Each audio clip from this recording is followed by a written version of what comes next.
ता कुनी कुनी आखि दुईटा को देखिले पेट पूरीजीव चाहाणी तार मन किणीनेब मुंडरे क्याप मुहरे मास्क जहाँ को देखुचे सेमती निरीह चाहाणी रे चाही रहुछि भल करी दुनिया देखिनी खनि खनि पाटिरे केवल दुई जोड़ा अक्षर को कहि पारुछि एई बयस रे भगवान केमिति निर्दय हेले कुनी देहरे तार देइछंती बड़ जंत्रणाटिए अर्थात कैंसर भली महामारी रे से पीड़ित जीवनर दोछकीरे छंदी होई पड़िछि 2 वर्षिया कुनी झियो सीए सिना जंत्रणारे जर्जरित किंतु ता जंत्रणा को उपशम करने तार बड़ भौणी जेमिति पण करिछि 4 वर्ष बयसर बड़ भौणी किंतु आश्वासना देइछि मु थिबा जाए किछि हबनी तोर एमिति एक हृदयस्पर्शी दृश्य सामना को आसीछि कटक बड़ मेडिकल रो गत वर्ष जुलाई मासरे झारखंड धानबादर शाहरुख अंसारी तांको 2 वर्ष झियर चिकित्सा पई जामशेदपुर स्थित टाटा मेमोरियल हॉस्पिटल रे भर्ती करथिले सेठारे ही तांकर जटिल रक्त कर्कट रोग चिन्हट होइथिला डाक्तर तांको अस्थि मज्जा प्रतिरोपण पई परामर्श देथिले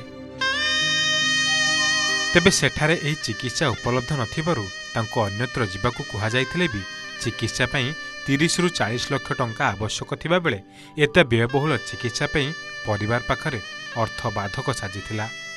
शेषरे विभिन्न सूत्ररु सूचना पाई परिवार लोके झियो को धरी कटक बड़ डाक्तरखाना पहुंचीथिले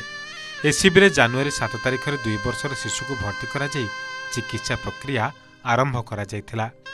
शेषरे गत 6 तारिख रे निज 4 वर्षर बड़ भौणीर स्टेम सेल निया जाई बोन मैरो ट्रांसप्लांट करा जाइथिला सौभाग्यवशतः तार जो बड़ भौणी जे कि 4 वर्ष तार एचएलए मैचिंग करते तार 10/10 मैच में 100% मैच होता तापर आम पाक जो आसला आम जनवरी मसरे एडमिशन कलु ताको समस्त परीक्षा पूरा कर फिट कलु जोटा आम ट्रांसप्लांट पूर्व जो परीक्षा कराए ताको आम मेडिसिन सब मगागला एवं प्राय माने 20 दिन पूर्व आम तार ये जो अस्थि मज्जा प्रतिरोपणटा आम इनिशिएट कलु कलापर तार आमर 7 तारिख रे आमर ताकू आम अस्थि मज्जा प्रतिरोपण कलु तार बड़ भौणी जे 4 वर्ष ताकू आम भी एडमिशन कलु तार स्टेम सेल को मोबिलाइज करने आम सब प्रस्तुत कलु ताकू भी आणिक से जो आमर 13 तारिख दिन मुझे कहली सेटा से अस्थि मज्जा प्रतिरोपण ये करागला आज प्राय तार हूँ डे 14 दिन तार ट्रांसप्लांट है से बर्तमान संपूर्ण सुस्थ होती रिकवरी कर आम 3-4 दिन पर आम डिस्चार्ज करूँ एथर प्रथम करते छोट छुआर जे कि 2 वर्षर छुआ आ तार भौणी 4 वर्षर से बोन मार देछि 6 तारिख अनुष्ठित हो जाइए बर्तमान सुधा 2 जन जाक भल अच्छा आई वर्ष भी आमर 26टी पेसेंटर बोन मार होती समस्ते एपर्यंत भल अच्छा गोटे बड़ सफलता SB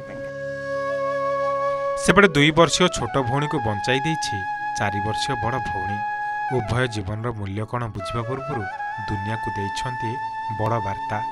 SCB haematology विभागर 12 जणिया doctor team सफलतार सह शिशु कन्यार अस्थिमज्जा प्रतिरोपण करिसेंती जहाँ राज्य में प्रथम घटना गत फेब्रुआरी 6 तारिख रे ट्रांसप्लांट करा जायथिया बेले 2 शिशु कन्या एबे संपूर्ण सुस्थ अछंती